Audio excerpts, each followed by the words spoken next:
ሰላም። በአውግቸው ተረፈ የተተረጎመውን የአንገት ጌጡና ሌሎችም ከሚለው መጽሐፍ ላይ የመጽሐፉ መጠሪያ የሆነውን የአንገት ጌጡን ይዤላችሁ መጥቻለሁ። ሰብስክራይብ በማድረግ ይጀምሩት። መልካም ቆይታ።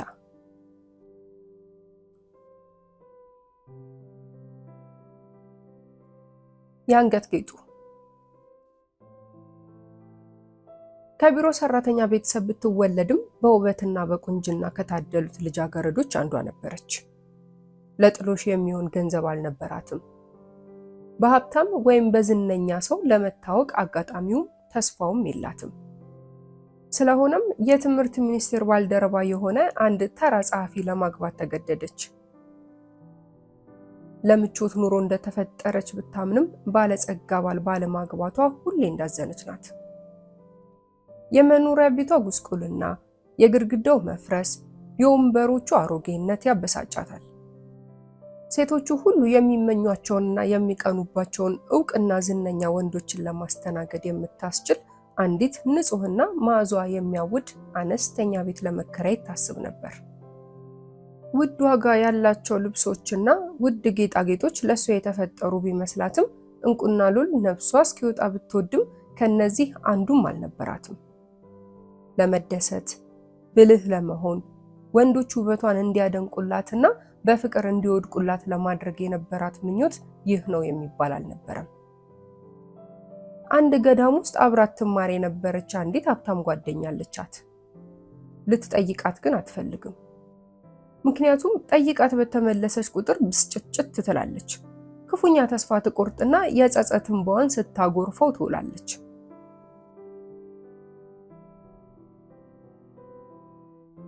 አንድ ቀን ማታ ባሏ ዳጎስ ያለ ፖስታ በእጁ ይዞ እየፈነደቀ ወደ ቤት ገባ። እንቺ ይሄን አምጥቼልሻለሁ ብሎም ፖስታውን ለሚስቱ ሰጣት። እሷም ተቀበለችውና ቶሎ ቀደደችው።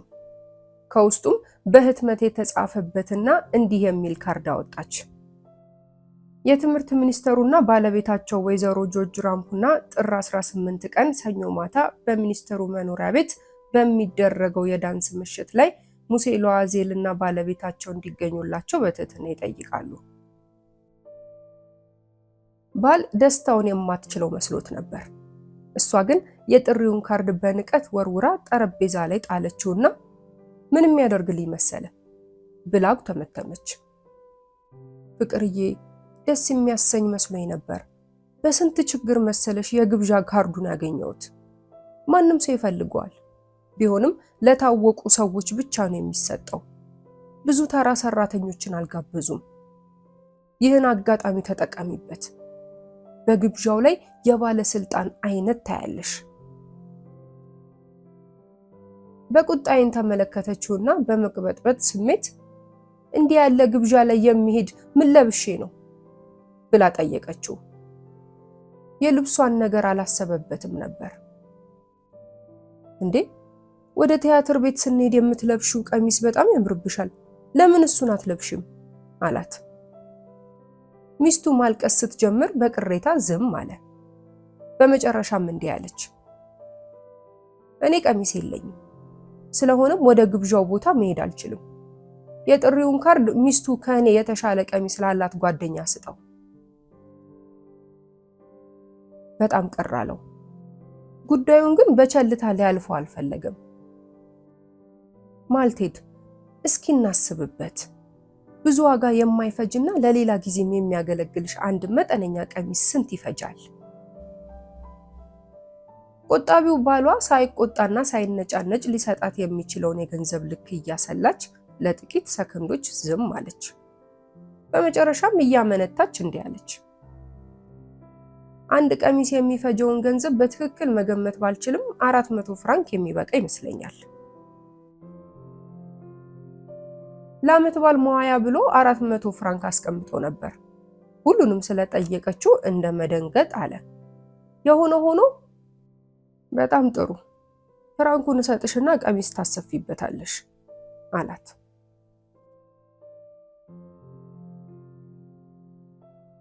የጥሪው ቀን ተቃረበ። ቀሚሷም ተሰፍቶ ሊያልቅ ተቃርቧል። ወይዘሮ ሉዊዝ ግን ያዘነች፣ የተጨነቀችና የተከፋች መሰለች። አንድ ቀን ማታ ባሏ ባለፉት 2 ወይም 3 ቀናት እንግዳ አመል አምጥተሻል፣ ምን የሆንሽው ነገር አለ ብሎ ጠየቃት። የማደርገው የአንገት ጌጥ የለኝም፣ አንድ ፍሬ እንኳን። ድህነቴን እያስነበብኩ ግብዣው ላይ ከምገኝ ብቀር ይሻለኛል ብላ መለሰችለት። ወቅቱ ስለሆነ እኮ በተፈጥሮ አበባ ብታጌጪም አያስነውርም፣ እንደሚያምርብሽ ጥርጥር የለውም። ደግሞ በ10 ፍራንክ ውብና ቄንጠኛ አበቦች መግዛት ትችያለሽ አላት። በሐሳቡ አልተስማማችም።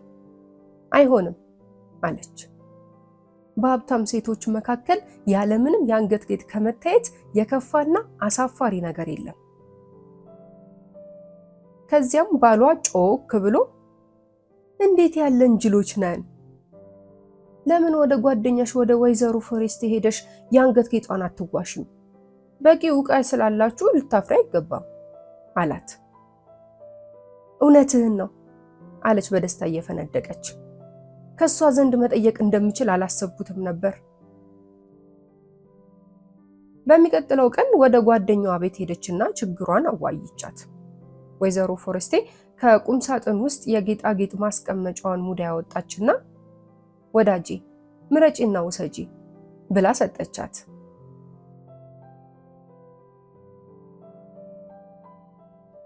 ወይዘሮ ሉዋዜል ሙዳዩን ከፈተችና መምረጥ ያዘች። በመጀመሪያ የአንገት ሐብሎችን፣ ቀጥሎ ሌሎች የወርቅ መስቀሎችን እያገላበጠች አየች። ቀጥሎ በልዩ ጥበብ የተሰራ የእንቁ ማርዳ አነሳችና ወደ ቁም ሳጥኑ መስታወት ተጠግታ ሞከረችው። ልትወስደውም ልትተውም መወሰን አቃታት። አመነታች። ያሉሽ ጌጣጌጦች እነዚህ ብቻ ናቸው ብላ ጓደኛዋን ጠየቀቻት። አዎ፣ ሌላ ምንም የለኝም፣ ከነዚህ ውስጥ የሚስማማሽን መውሰድ ትችያለሽ አለቻት። እንደ ድንገት በጌጥ ከተንቆጠቆጠች ትንሽ ጥቁር ሳጥን ውስጥ ከሁሉም የላቀ የአልማዝ ማርዳ አገኘች። ከደስታዋ የተነሳ የልቧ ትርታ ጨመረ። እጆቿ እየተንቀጠቀጡ አነሳችና ከቀሚሷ በስተላይ አንገቷ ላይ ያደረገችው። በጣም ደስ አላት። ከመቸኮሏ የተነሳ ድምጧም እየተንቀጠቀጠ ይህን ልታውሺ ትችያለሽ? ይህን ብቻ ብላ ጠየቀቻት። አዎ እንጂ ውሰጁ። ደስታው ፈነቀላትና ጓደኛዋን እቅፍ አደረገቻት። ከዚያም የተዋሰችውን የአልማዝ ማርዳ ይዛ ወደ ቤቷ ሄደች።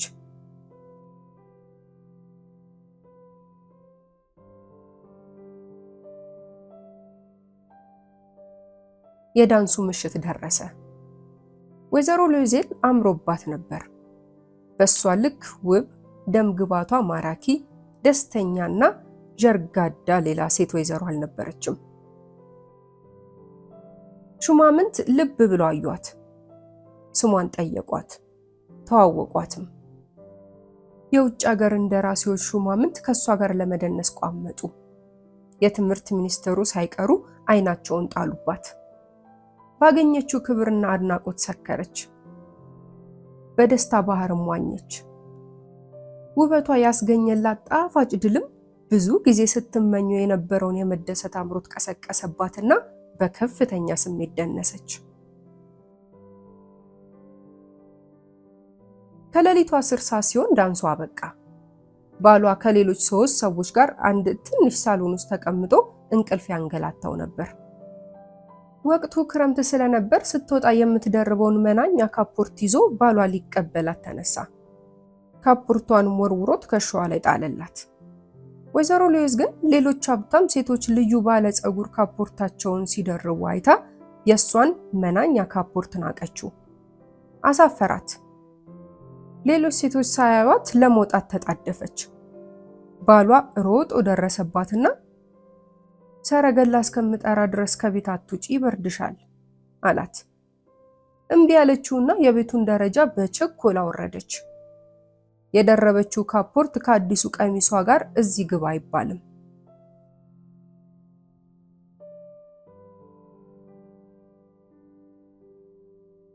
መንገድ ዳር ቆመው ቢጠብቁም ሰረገላ ሊያገኙ አልቻሉም። ተስፋ ቆረጡና ብርድ እያንቀጠቀጣቸው በእግር ጉዞ ወደ ቤታቸው አመሩ።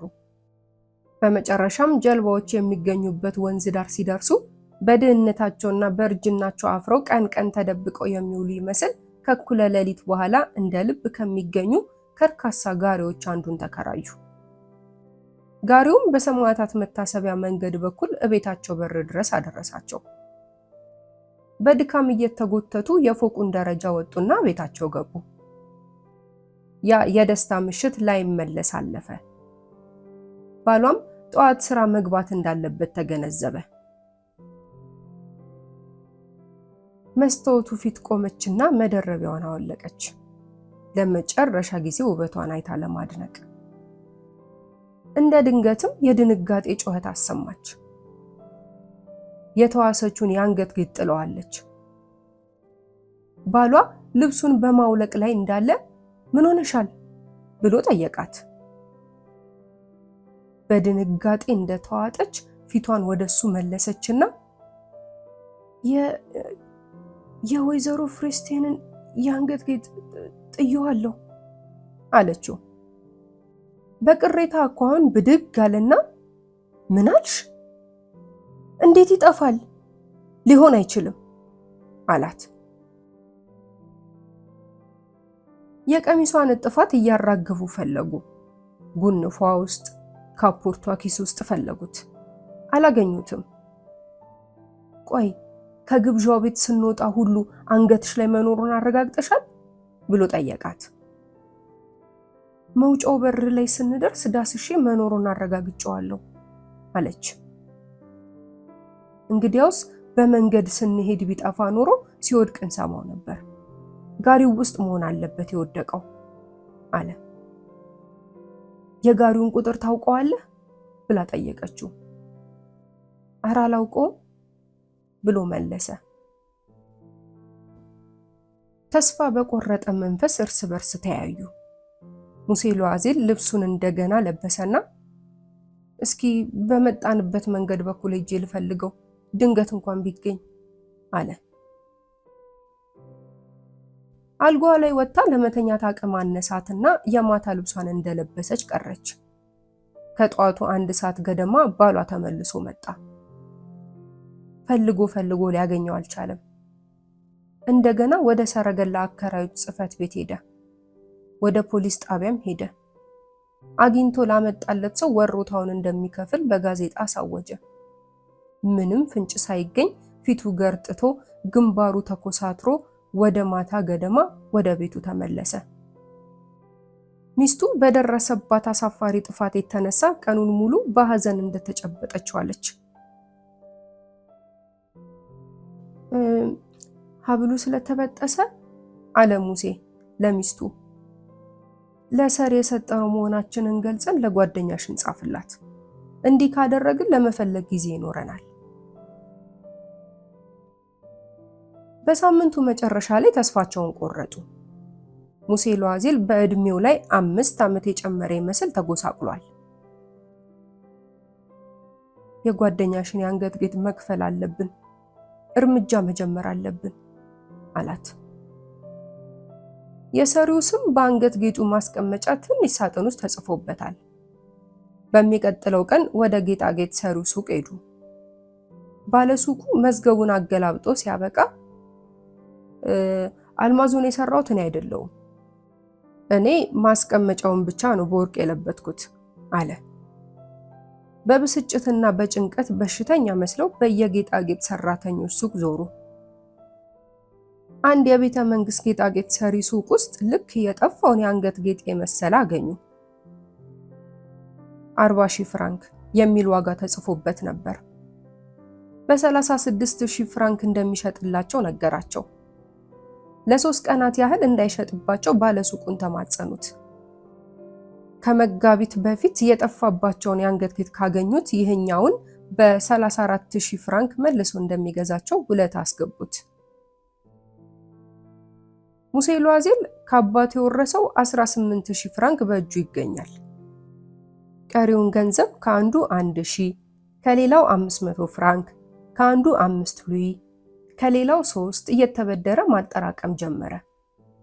ሊያበድሩት ፈቃደኛ ከሆኑ ሰዎች ሁሉ በውለታም በፊርማም ተበደረ።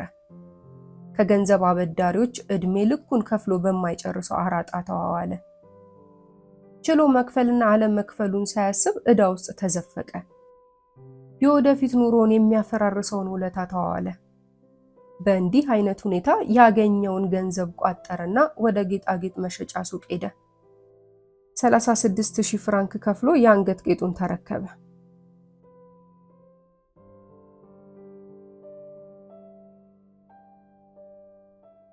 ወይዘሮ ሉዋዜል የተዋሰችውን የአንገት ጌጥ ለመመለስ በሄደች ጊዜ ወይዘሮ ፎርስቲ በቅሬታ አነጋገር እንደሚያስፈልገኝ አውቀሽ በቶሎ ልትመልሽልኝ ይገባሽ ነበር አለቻት።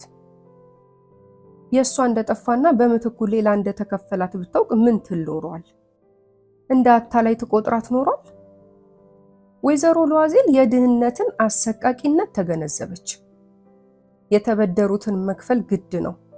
ትከፍላለች። ድርሻዋንም በጀግንነት ለመወጣት ታጥቃ ተነሳች። የማድቤት ስራና የቤት አያያዝ ሙያ ተማረች። የእጅ ጣቶቿ በጥፍር ቀለም ማጌጣቸው ቀርቶ ድስቶችና ሳህኖችን ለማጠብ ተጠቀመችባቸው። የቆሸሹ ልብሶችን ታጥባለች። ጧት ጧት እየተነሳች የቤት ጥራጊ ተሸክማ ወስዳ ትደፋለች። አንዷን ደረጃ በወጣች ቁጥር ጫን ጫን እየተነፈሰች ውሃ በባልዲ ቀርታ ፎቅ ድረስ ማውጣትም አለ። ስራዋም አለባበሷም የችግረኛ ሆነ። ዘንቢሏን አንጠልጥላ ወደ ገበያ ትሄድና ቅመማ ቅመሙን፣ ድንቹን፣ ቲማቲሙን ልቧ እስኪወልቅ ድረስ ተከራክራ ትገዛለች። 1 ሳንቲምም ለማትረፍ ቢሆን። ከዚያ በኋላ የገዛችውን ተሸክማ ወደ ቤቷ ትመለሳለች። በየወሩ አንዳንድ ውለታዎችን ለማደስና የሌሎችን ዕዳ ለመክፈል የሚያስችል ጊዜ ማግኘት ያስፈልጋል። ባልየው ከመደበኛ ስራው ውጪ አንድ መጽሐፍ መደብር ውስጥ ተቀጥሮ ዕዳቸውን ለማቃለል ይደክማል። የሚገለበጥ ጽሑፍ ሲያገኝም በገጽ 5 ሉይ እየተቀበለ ሲገለብጥ ያድራል። ይህም በመሰለ ኑሮ ባልና ሚስት 10 ዓመታትን አሳለፉ።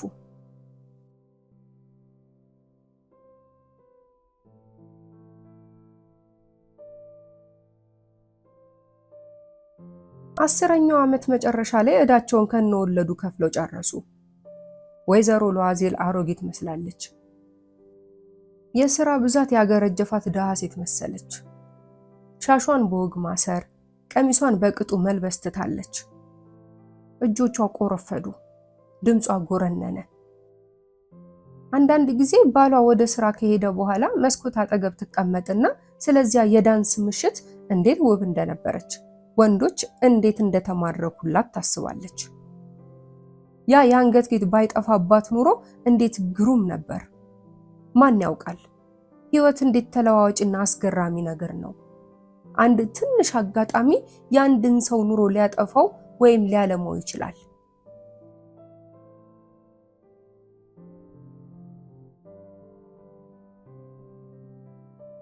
አንድ እሁድ ቀን ወይዘሮ ሉዋዜል በሻንዜሊዜ ጎዳና ስትሄድ በድንገት ሕፃን ልጅ አስከትላ የምትሄድ አንዲት ሴት አየች። ሴትየዋ ውብና ልጅ እግር ናት።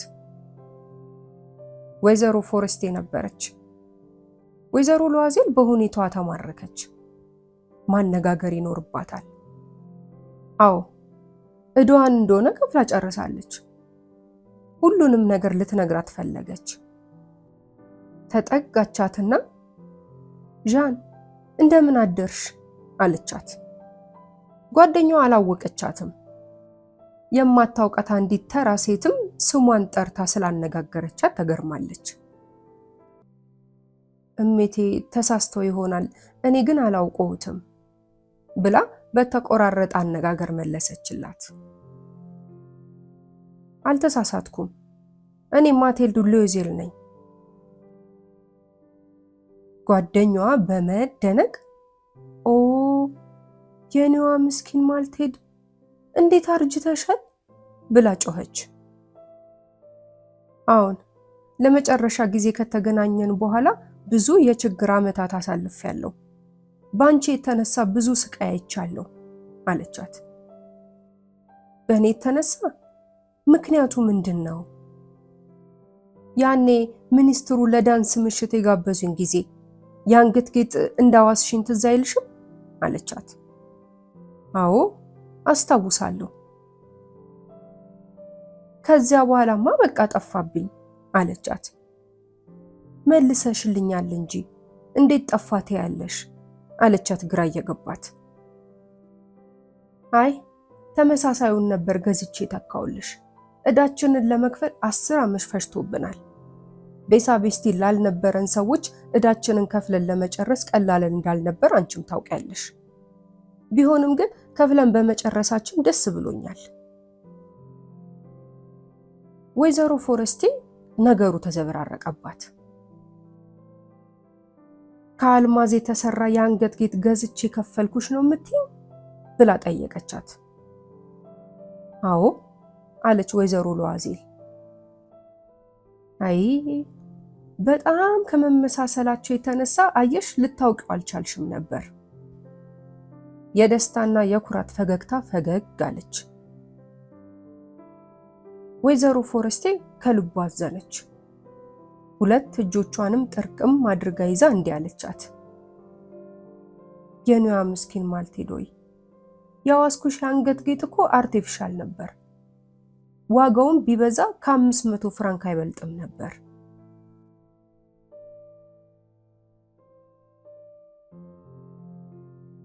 እንዴት አያችሁት? ስለምታደምጡኝ አመሰግናለሁ። በሌላ ጊዜ በሌላ ታሪክ እንገናኝ። ሰብስክራይብ ማድረጋችሁን እንዳትረሱ።